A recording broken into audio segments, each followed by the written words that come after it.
जयपुर सहर मध्य दिन बेले एटीएम चोरी घटना जयपुर रे चहल सृष्टि करछि।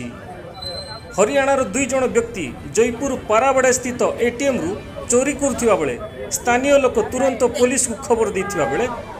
जयपुर पुलिस अविलंबे एटीएम पाखरे पहुंची 2 जण को काबू करिबारे सफल होइछि।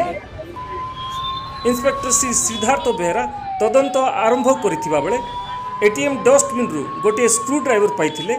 अधिक तदंत जारी रही प्रकाश सर संजय कुमार सुआर पाराड़ा बासिंदा सर ना निश्चित भाव में गोटे क्वेश्चन मार्क यहाँ आज सका 8टा बेलू 2टा बाहर दुर्बृत्त जहाँ शुणा मिलला से मैंने हरियाणार हार्ट ऑफ टाउन पारावाड़ार एटीएम को लुट करुले जहाँकि गोटे पारावाड़ा बासिंदा जयपुर बासिंदा गोटे डरर भय वातावरण राति चोरी होता आम जानी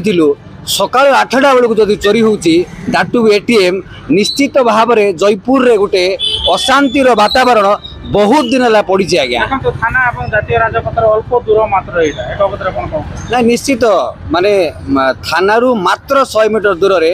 एटीएम जहाँकि सकाଳେ पाइले लोक को किसी पैसा दरकार किंतु सही पैसा को लुट करने 2टा बाहर पार्टी आसुंदी तो यहाँ निश्चित भाव में जयपुर प्रशासन जयपुर पुलिस उपरे निश्चित गोटे क्वेश्चन मार्क जहाँ हो किसी अल्प समय भितर आसी से दुर्बृत्त को दी आमर